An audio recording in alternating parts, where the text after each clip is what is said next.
Okay, it's now my pleasure to introduce our second speaker of this third section, Dr. Jaime Davies. Since 2015, Dr. Davies has served as tutor in New Testament studies at Trinity College at the University of Bristol. His doctoral research at the University of St. Andrews focused on apocalyptic thought in Second Temple Jewish literature and the New Testament. And in 2016, his book, Paul Among the Apocalypses, was published in the Library of New Testament Studies series. So please welcome Dr. Jaime Davies. Thank you. One clarification I should probably point out is that Trinity College is not part of the University of Bristol, and I would get told off for doing that. We're our own place. No, it's all right, it's fine. Happens all the time. But at least you said the Bristol bit, so I'm not confused with the lesser Trinity colleges that there are, so it's good to be. Last time I did my Myers-Briggs, I came out, just years ago, I came out as a strong ENFP, so if I'm going to try and compose myself and do some thinking, so if I get all emotional, just kind of wave at me and I'll try and think again. One other just quick word of preamble is to say that this is actually part of a collaborative project, which is kind of nice to say after Louise's paper. This is a collaboration project that I've been working on with Elizabeth Shively at the University of St. Andrews. So rather than give her credit throughout the footnotes and in various comments, I'm just going to kind of preamble the whole paper by saying we've been working together on this, and it's been great to kind of get together and think about these things together. So due recognition for Dr. Shively on her work. So I'm going to begin with a passage from an early apocalypse, the book of Daniel. Faced with the challenge of interpreting the dream of Nebuchadnezzar, Daniel appeals to his companions to seek mercy from the God of heaven concerning this mystery. Then the mystery was revealed to Daniel in a vision of the night. He launches then into a great doxology to the God of heaven, who reveals deep and hidden things, and Daniel's subsequent address to the king contains what could be an apocalyptic bumper sticker. There is a God in heaven who reveals mysteries. I want to suggest that there's a faint echo of this story in Paul's letter to the Romans. Following his exposition of the mystery of the hardening of part of Israel and the inclusion of the Gentiles, leading to his grand doxology, extolling the inscrutability of the mind of God. That's Romans 11, 33 to 36. And I'm going to do something risky here and connect Romans 11 to Romans 12, rather than seeing Romans 9 to 11 as a self-contained unit. You can shoot me down if that's a terrible thing to do. Paul then turns back to his audience with the well-known opening words of chapter 12. I appeal to you, therefore, brethren, by the mercies of God, to present your bodies as a living sacrifice, holy and acceptable to God, which is your spiritual worship. Do not be conformed to this age, but be transformed by the renewal of your mind, that you may prove what is the will of God, what is good and acceptable and perfect. A mystery leading to a doxology, leading to an appeal to God's mercy for epistemological transformation in the present age. Paul may not be writing a literary apocalypse, but I want to suggest that he is here echoing Daniel's apocalyptic epistemology. Discussions about just what it means to speak of Paul as an apocalyptic theologian remain vibrant, but for some it appears that the various positions in the debate are reaching the point of being irreconcilable. We've formed our tribes and established our boundaries. Richard Hayes has suggested that the way forward in this lies in careful attendance to the apostles' language. Speaking of the letter to the Galatians, which is the somewhat unlikely storm centre for contemporary debates about apocalyptic in Paul, Hayes has argued that, and I quote, to understand apocalyptic in Paul, we must attend to the gospel's imaginative remaking of the world.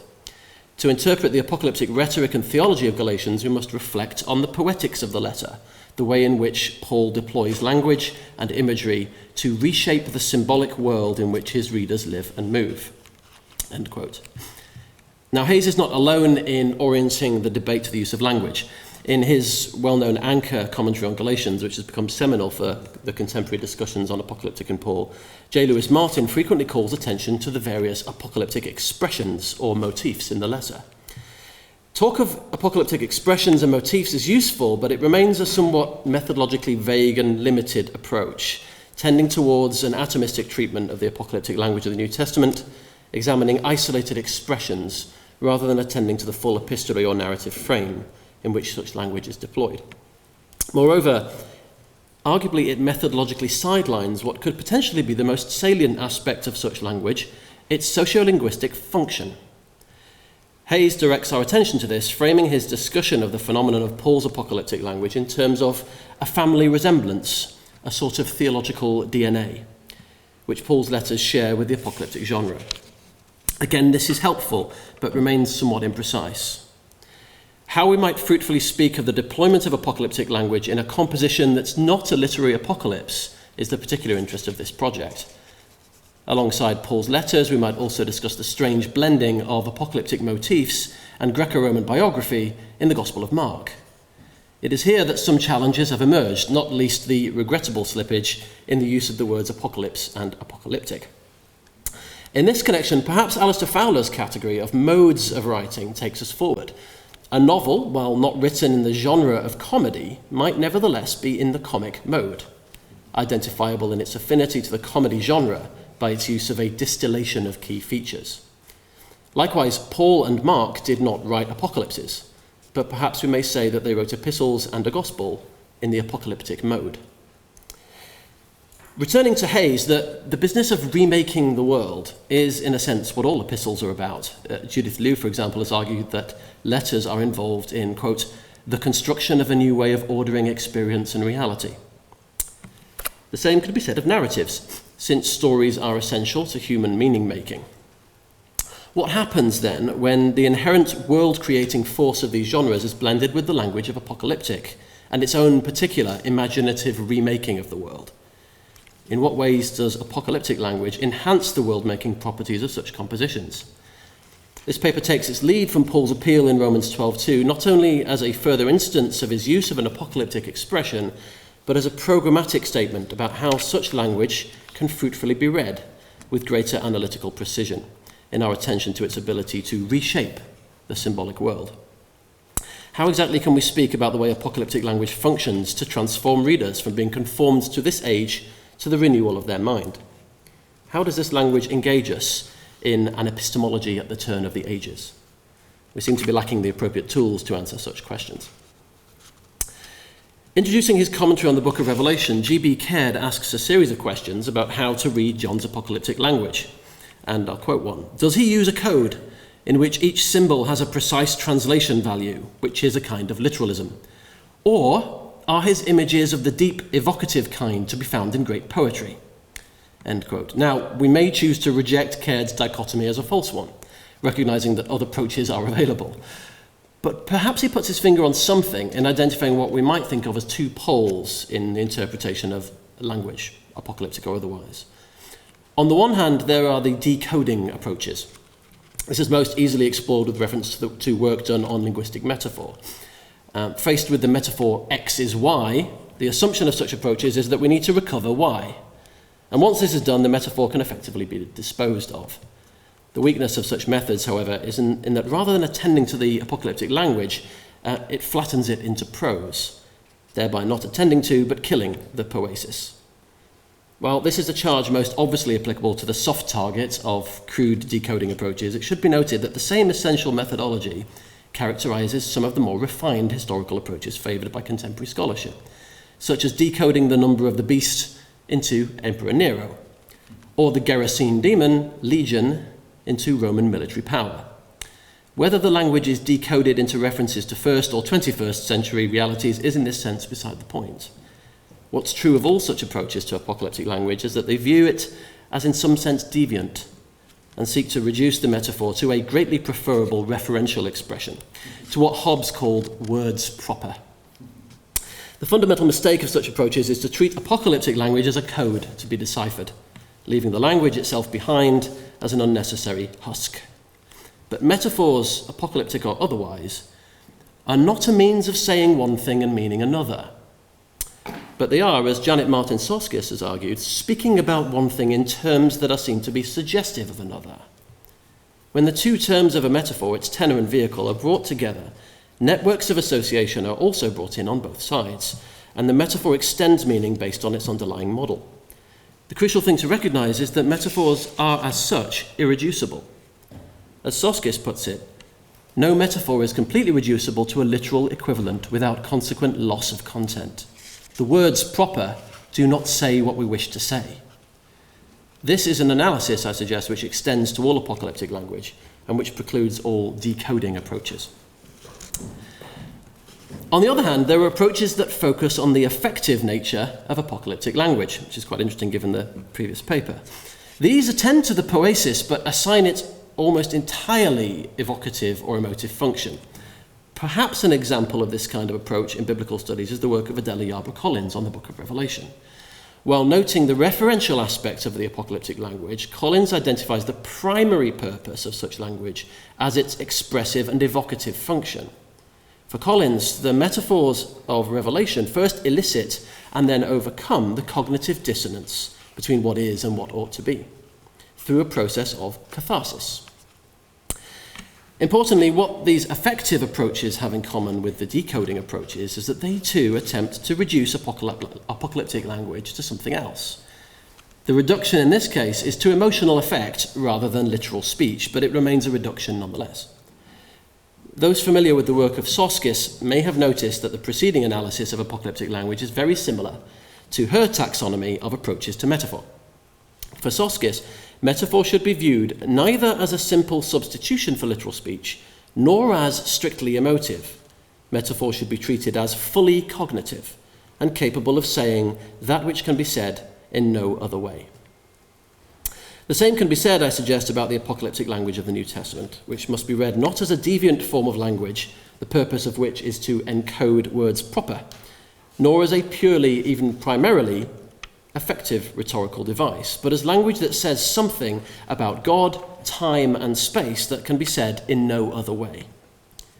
Perhaps this dichotomous analysis has something of the feel of a rhetorical trick, that I've been setting up the proposal of a third way, open to the charge of the false dilemma fallacy.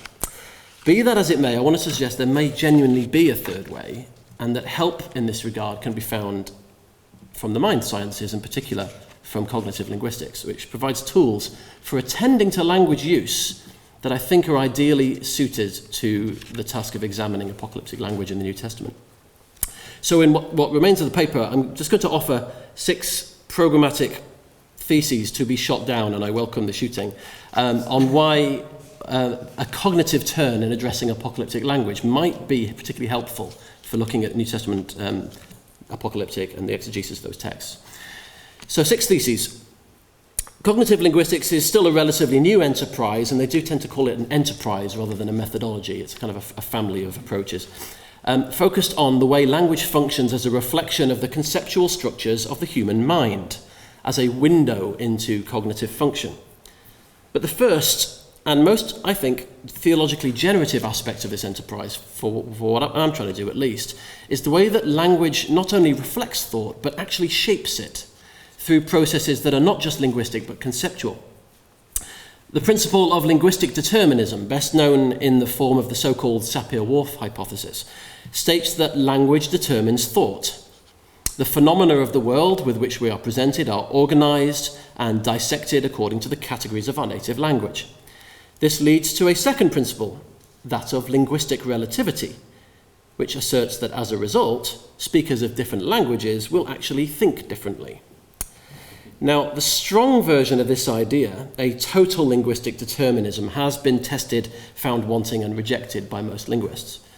But there is some empirical support for a weaker or neo-Whorfian version of the idea, which recognizes the incomplete but nevertheless significant influences of language on human thought. And it's in this sense that we can speak of language shaping worlds. And it's in this sense that cognitive linguistics, I think, is suited to the task of interpreting apocalyptic language as an approach that consciously attends to its world-creating properties. Second, and this is where the embodied stuff comes in, because cognitive linguistics is particularly concerned with looking at how language reflects the embodied nature of the human mind in the way that we conceive of all sorts of different things, and actual physical bodies affect that. Cognitive linguistics recognizes that this world creation is an inherently social process. Language is a uniquely human phenomenon, arguably, and is thus irreducibly social. Cognitive metaphor theories, such as those developed by George Lakoff and Mark Johnson, for example, view features of language such as metaphor as linguistic phenomena that, quote, create social reality. Further, cognitive narratology stresses the importance of attending to language in its narrative frameworks, not as isolated expressions. The implications of this for biblical interpretation are not too hard to see. The language of Mark 13, for example, has been much misused due to a failure to attend to the wider narrative in which that apocalyptic language is situated. But more than this, mind sciences have shown that storytelling itself is a primary mode of human cognitive organization. Narratives are an important means, perhaps the most important, by which humans shape their thoughts, their social identities, and their worlds. In short, we think in stories. Third, this dual focus on linguistic world creation and social location means that a cognitive approach to apocalyptic language can help us attend more closely to the question of the function of apocalyptic language, which is something that has somewhat eluded the study of apocalyptic so far. In a recent article, for example, revisiting the question of the apocalyptic genre almost 40 years on from the influential study of Semea 14, John Collins remarks how the intentional omission of any discussion of the function of apocalypses from that volume was both striking and controversial. An additional clause on the function of the genre was later added to their oft-cited definition, but the relegation of the function of this language to a second-order issue was, and I think remains, a distinctive feature of the work on apocalypses. A cognitive linguistic approach offers some hope in that it makes it central. And the last few are quite much briefer. So fourth, cognitive linguistics is a useful tool for the analysis of apocalyptic language because it forces us to think about such language in terms that go beyond mere lists of revealed things. Instead, it engages us in the epistemological question, not just of what we know, but of how we know. To put it differently, both apocalyptic language and the sciences of the mind share a concern with issues of metacognition, thinking about thinking. Fifth, cognitive linguistics can, I think, potentially bear fruit in helping us to explore the theological dialectics of apocalyptic language. Language which can, and often does, say two things at once. Such language, to use Borkham's often quoted phrase, has a surplus of meaning.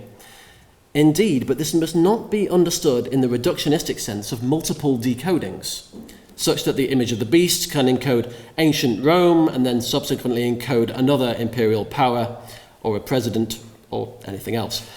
Rather, to speak, let the reader understand, rather to speak of a surplus of meaning must mean that we interpret apocalyptic language with attention to the cognitive function of its semantic surplus, as the language constantly gives us two ideas for one. Sixth and finally, cognitive linguistics is particularly suited to the examination of apocalyptic language because of its close attention to what Mikhail Bakhtin called the chronotope, the representation of the intrinsically connected themes of time and space in language and discourse, themselves indexed to particular genres and reflective of the underlying worldviews. This is closely related to arguably the primary thematic concerns of apocalyptic language, eschatology and cosmology. There is thus a happy meeting of the primary concerns of cognitive approaches to human linguistic behavior and the primary theological concerns of apocalyptic language in the New Testament. I think there's some interesting connections here with Louise's paper on the spatial turn as well. The language of apocalyptic, with its visions of the open heaven and the age to come, remakes the world of time and space for its readers, who nevertheless remain within their present world, effecting what we might call, and I couldn't help but use this word, a sort of schizochronotopia. And as an instance of armchair anthropology, that's from an anthropologist at the University of Bristol who actually did some field work, and I did look at least a couple of pages of his book, where he examined reframings and clashes of expressions of time and space in Bosnia. And he took Bakhtin's chronotope and spoke of a tearing or a breaking in the chronotope, hence schizochronotopia. It's just too good a word not to use. So take it with a pinch of salt. I'm going to go do a bit more work on that. So I'm going to finish just with brief comments. How's my time? You got 7 minutes, 6 to 7 minutes. Oh goodness, I should do a second paper. Some brief comments on a possible test case, not so I don't do the what was the expression, the methodological addiction or methodolatry. Whose paper was that? I'll try not to only stick to method. Let's see if it actually does anything useful. So here's a suggestion of a test case for this endeavour in the form of Paul's apocalyptic language for time. So I'm starting with something easy. Time is particularly interesting here, not only because eschatology is one of the most important features of apocalyptic thought. Note one of the features, not the defining feature, which I think is important. Not only because of that, but also because human language for time is to a very significant degree metaphorical, perhaps even entirely so. As George Lakoff has recognised, quote, "It's virtually impossible for us to conceptualise time without metaphor." The question, what is time, is almost impossible to answer without recourse to metaphors from other domains of human experience, chiefly motion in space, and that is connected to our embodied natures as animals with eyes on the front of our heads. That which is in the future is that which is physically in front of us in almost all human languages, and the exceptions themselves are particularly interesting, the ones that view the future as behind. It hardly ever happens, but when it does, it's really, really interesting. That's kind of a little side comment on the embodied nature of all this. Now, Augustine knew this, and so did Kant. The question, what is time, is almost impossible to answer directly. The metaphors that Paul reaches for when speaking of time are often drawn from the apocalyptic well. In view of the commitment to the essentially social nature of language, some recent archaeological research, now I'm being an armchair archaeologist, provides an interesting starting point for examining the cognitive and social power of temporal metaphors. Rather than read, I'll just summarise. Was anybody at SBL last year in the Daniel session? It was the Tuesday morning graveyard slot when everyone's flying home, and a paper by Paul Cosmin from Harvard. Just me, so I can summarise this paper inaccurately and it won't be a problem. Cosmin's book is forthcoming, but there was a really interesting paper. He had unearthed a tablet which had dates on it, and it comes from the Seleucid period. And what the interesting thing about this tablet is, on one side, it does the dating in the traditional way, where it starts again at 1 for every new king, follows the regnal year pattern. But on the reverse, the numbers go up into their hundreds beyond the lifespan of the king, in what Cosmin suggests is the first instance of enduring and perpetual time being numbered, that they could imagine themselves as the Seleucid Empire going on forever. And he argues this is the first time we see this, at least the first time he's aware of, where the numbering doesn't start again, but goes on and keeps counting, even though we don't know the names of the kings. Now, the interesting thing about that is when there's social resistance to this redescribing of time. And so he examines, the book's going to be called, I think, Time and Its Adversaries in the Seleucid Empire, because he looks at ways in which these buildings that were built, there was the space that was arranged, the various things that were done. He looks at archive buildings that seem to go on forever and that kind of thing, were burned and attacked and variously challenged. And it's an interesting phenomenon, because what you have then is an empire trying to redescribe time, and then there's the responses, the kind of social revolutionary responses of those who resist that time description. That sounds to me a little bit like Daniel 2 or Romans 12. Perhaps Paul's apocalyptic language for time might be explored in such a way, as exercises in metacognition, temporal reimagining, reflecting and shaping the world in its construal of time, often in contrast to dominant social temporal ideology. Perhaps a cognitive turn in the study of the language of apocalypse might help. In the face of the pressure to conform to the present age, the Roman imperial golden age in Latium, perhaps the New Testament offers a transformation by the renewal of the mind through the apocalyptic language of the dawn of the age to come. Thank you.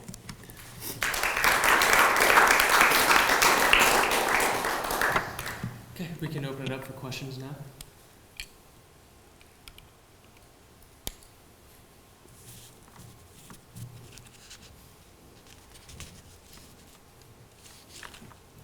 Well, I'll kick off just to, I was thinking back to the stuff you were saying about the two approaches that you pointed out at the beginning, and the risks of decoding approach.